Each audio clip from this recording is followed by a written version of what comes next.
Hello everyone, welcome back to my channel. My name's Em, and today we're going to do something that will hopefully be a little fun, a little insightful, and entertaining. I have been entertaining the theory for a couple of months now that I do not actually know how to pick out books for myself. More specifically, I don't know how to pick out new favorite books for myself. I have been finding within most of this year, the books that I am reading off my shelves that I am picking for my TBR jar are ending up being very mid books for me, or DNFs. And the books that I am loving that are ending up on my favorites list, they are coming from the library or loaned from a friend, or I'm just getting them in a way where I'm not having to pay money for them. And then of course going out and buying a finished copy because I end up loving the art so much. But I've been entertaining this theory, and I thought today we would put it to the test and would see if my initial first impression of some of these books is 5-star vibes, or if maybe I just need to stop buying books for myself, which would be sad because I love to buy books, but I want to buy books that I'm going to love, not books that I'm going to DNF, because that feels like a giant waste of my money and time, and I don't want that for myself. So I'm going to pull 5 titles from my TBR jar. I'm going to read the first chapter of them, and we're going to see what the vibes are like, and if from that very small sample size, if my theory has any legs to stand on, so to speak. So we're going to go ahead. I'm going to draw 5 real fast, and then we'll go through and talk about them. Okay, Spear Cuts Through Water is the first one. Next up is Oleander Sword. Next is Strange and Stubborn Endurance. Oh, that's been on my TBR for a very long time. Book number 4 is gonna be The Charm Offensive, which is all the way up here. And book number 5 is, oh, I've read that one already. That's good. Oh, The Last Diving Horse in America. Wow. Okay. All right. These are all very different books. So The Last Diving Horse in America, this is nonfiction. This is, if you are a millennial and you grew up watching Wild Hearts Can't Be Broken, this will be right up your alley as well, because this is like the true story, the real events that partially inspired Wild Hearts Can't Be Broken. Yeah, I primarily bought this for my mom, and she put baby pictures in here. Okay, that's great. Because she has owned horses my whole life, and she's a big horse person, and she really liked it, and I thought I would read it. I'm interested in reading it because of my love, deep love of Wild Hearts Can't Be Broken. So this is book 1. We'll see if that hits my nonfiction sweet spot. And then The Charm Offensive by Alison Cochrane. This is a contemporary romance set in a reality TV show that is like The Bachelor, and there's a gay romance, and I believe it's between one of the contestants on like The Bachelor type TV show and what is the other? I think the other love interest is a script writer for the show. This is one of my best friends in real life. This is one of his favorite romances, and I've been to a talk with Alison Cochrane, and I really liked listening to them talk. And I just don't know though if I'm gonna like a romance set on a reality TV show. And then Strange and Stubborn Endurance. This is romance with a gay, or this is fantasy with a gay romance. I've heard the beginning is kind of rough because there is SA on page, but after that it kind of calms down a little bit. It's a very chunky book, and so I've definitely been intimidated to read it. I don't know that these next 2 really follow the spirit of this particular challenge, so I'm going to talk about them. I might end up trading them out because one is a sequel to a book that I gave 5 stars, and one is a second book from an author who, did I give The Vanished Birds 5 stars or 4.5 stars? Either way, he's gotten really high ratings from me before. So The Oleander Sword by Tasha Suri is a sequel, and I gave The Jasmine Throne 5 stars, so I already know that I love this author and that I love this world and I love this writing. So I feel like this might be a cheat, and I should probably swap this out with something else. And then The Spear Cuts Through Water by Simon Jimenez. I've read The Vanished Birds. Like I said, I gave it a really high rating. I know this one is wildly different. I've also started this one before and soft DNF'd it because it was definitely a big brain book at a time when I needed a soft brain book. So you know what we're gonna do? We are gonna swap these two out, just because I feel like it doesn't honor the true nature of this challenge. Okay, so we're gonna swap out Oleander Sword, there we go, for A Market of Dreams. That is a great swap. So this is fantasy, again with a gay romance, and I haven't heard anything about this, but I loved the cover and it was a gift from a friend. That's okay. I picked it out though, so we'll see. And then we'll swap out Spear Cuts Through Water with, this is a much better option. This makes this video better. We're gonna swap it out with To Shape a Dragon's Breath. 5 books that I got that I was very excited about. 5 authors I have not, wow. Gonna be like that I have not read before, and books that have kind of been languishing on my shelves for a while, at least a year, if not more. So I'm gonna read the first chapter of each of these, and I'll come back, I'll talk to you about them, and we'll see if I even know what my own taste in books is.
Let's talk about these books.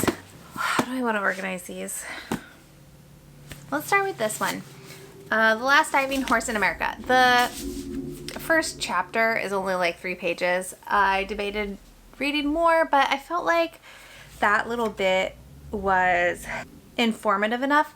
I think this is a mix of history about diving horses and memoir for Cynthia A. Brannigan, which is usually a type of nonfiction that I am super into. However, I don't know that I'm as interested in this as I initially thought. I think I would be more into watching a documentary on this topic than reading a full book about diving horses. I did love that in the prologue she mentioned Doc Carver, who is a character in Wild Hearts Can't Be Broken. So that was really cool. I don't know. Yeah, I don't know that I don't want a memoir. I would just like a straightforward history about this form of entertainment in the United States in the early 20th century. So I actually think I'm going to unhaul this, which, you know, I have some feelings about, but I think that's really for the best. I could force, I just see this being a DNF or forcing myself through it and giving it like a 3-star. And like I said, I just rather watch documentary, honestly. So if you know that there's a documentary out about diving horses, let me know because I will watch it. Okay, let's talk about Charm Offensive next.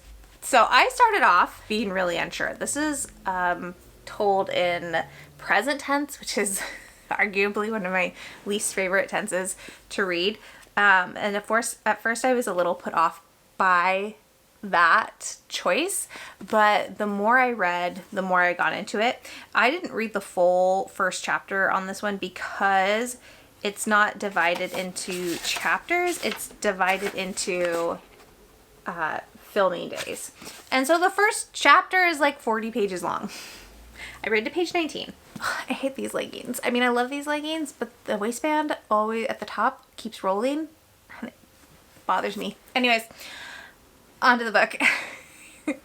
So we are alternating Dev's perspective and Charlie's perspective. And Dev is a set person on this reality TV show called Ever After. And at the beginning, we get a little bit of Dev's history with this show, which has been around for, I think they said 20 years. And then goes into the first day of filming for the next season, and their hero, Charlie, is a disaster. Like, one of Dev's friends on set says that Charlie is so bad that he could ruin the season and even maybe ruin the show. And so Dev gets assigned to be Charlie's handler for this season.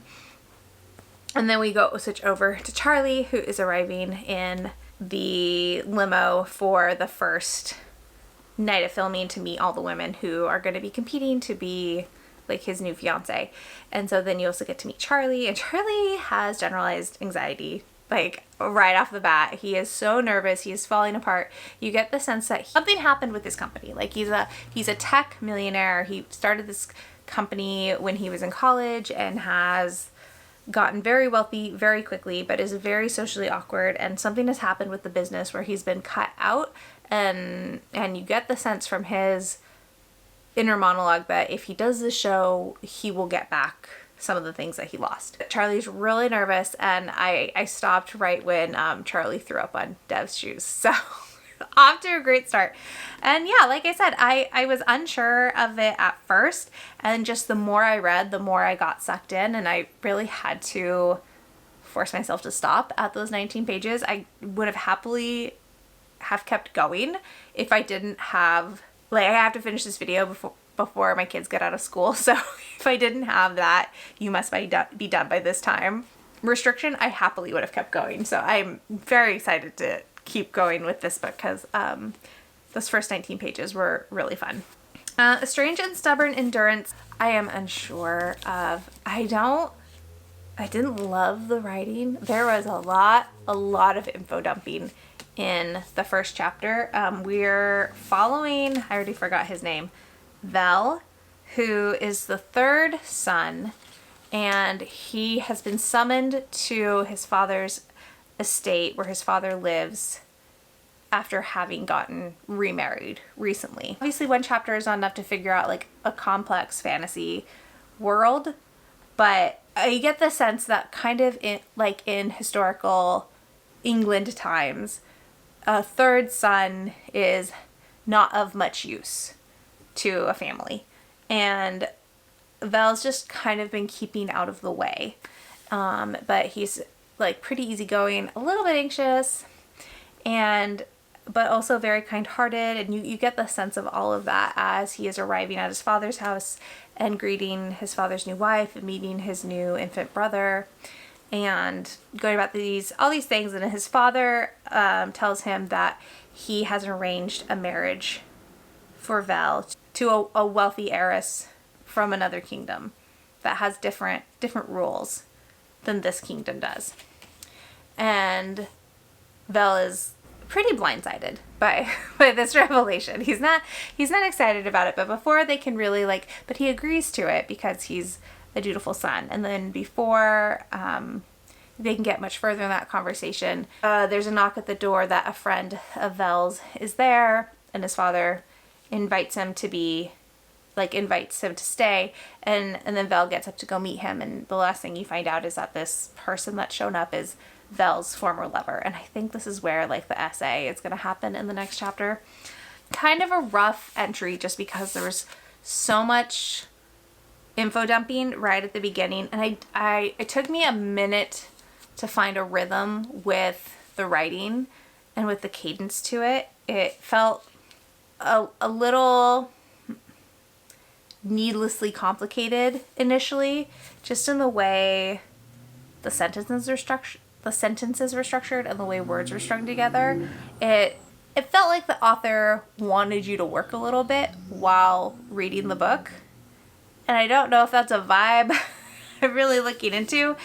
It definitely is a book that I'm cautiously optimistic that I will love, but I don't feel any less trepidatious after reading the first chapter. I probably feel more so now, kind of having an idea of what I may be in for with the writing.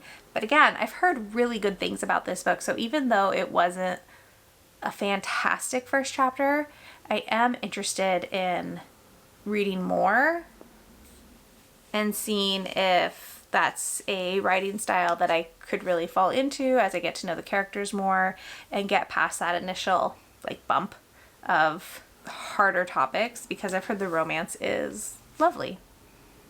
So I guess tentatively optimistic, though I was really hoping for excited after the first chapter. And then Market of Dreams, I don't know. I don't want to unhaul it because it was a gift from a friend. I would really like to try it, but I am definitely less excited about it now after having read the first chapter.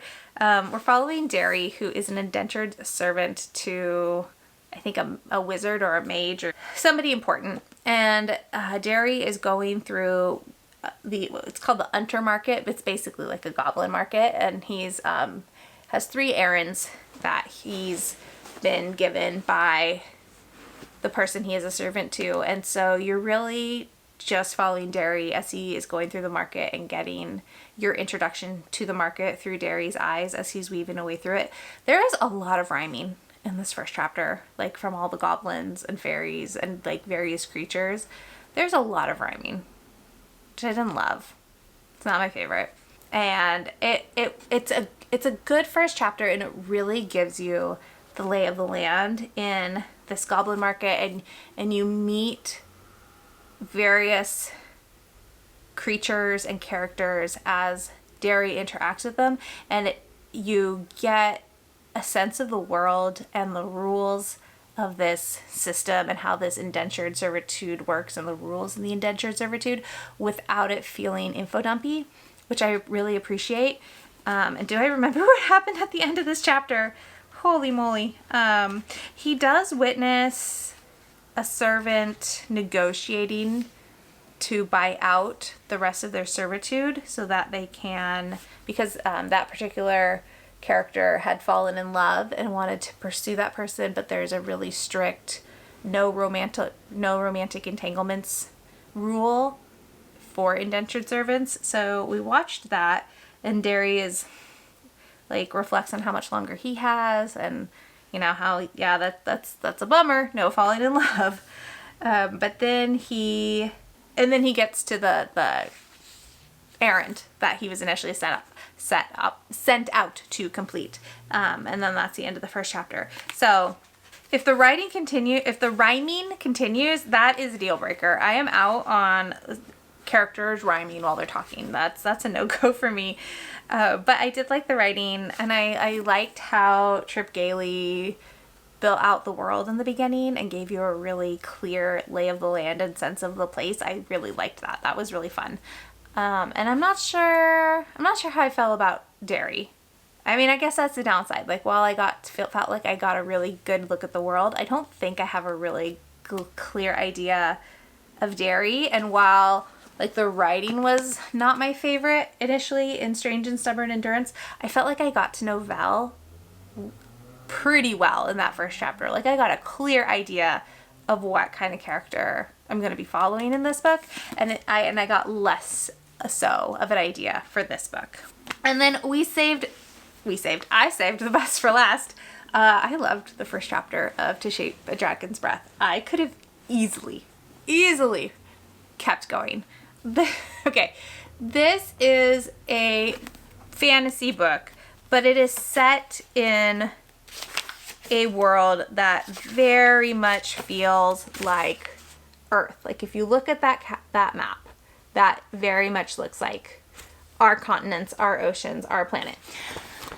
And at the beginning, our main character, Anaquis, is talking about the land. She is indigenous to this land that she lives in, and she is out on the water and she sees a dragon.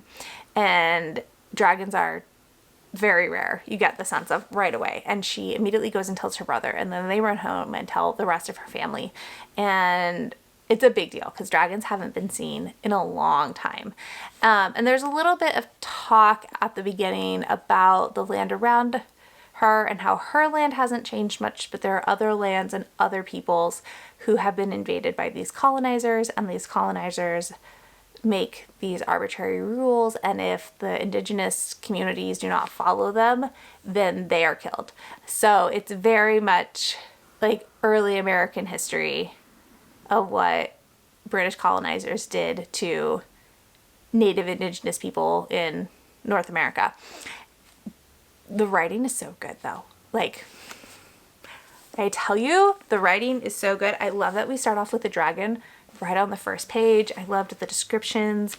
I loved the way just this world was introduced, and the way the lore of dragons was communicated to the reader. And it was just, it was so good. So good. So if we're rating in terms of interest, let's start with my least interested.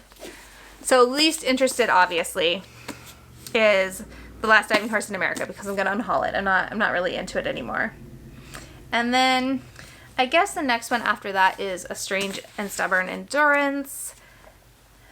And then A Market of Dreams and Destiny, though I could interchange these easily and be just as happy with the way the stack is. I'm putting this one ahead because the writing felt a little bit easier for me to consume.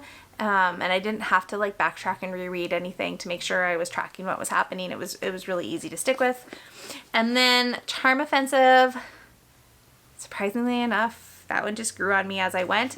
And then To Shape a Dragon's Breath is the one I am definitely most interested out of the stack to read. I'm gonna try really hard to fit it into my October TBR, because like this one could easily be a 5-star book. I really like this so much. So with the project in mind for this video, am I good at selecting books for myself to read that I think I will love? That's really the question, isn't it? I don't know.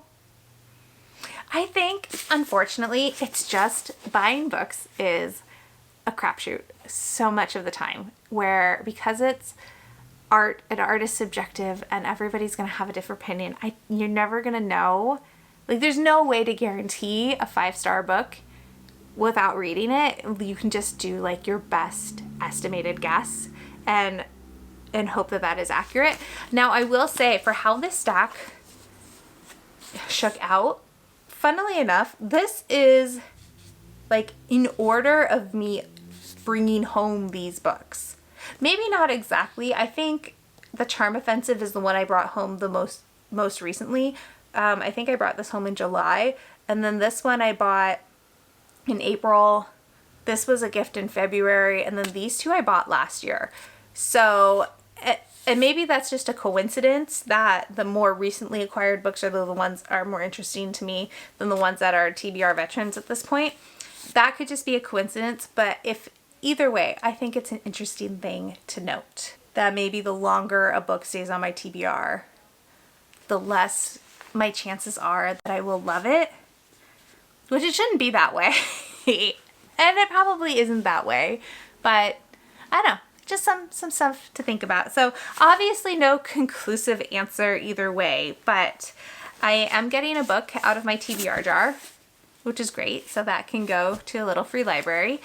And you know, as time goes by, I may decide to unhaul A Strange and Stubborn Endurance without reading it.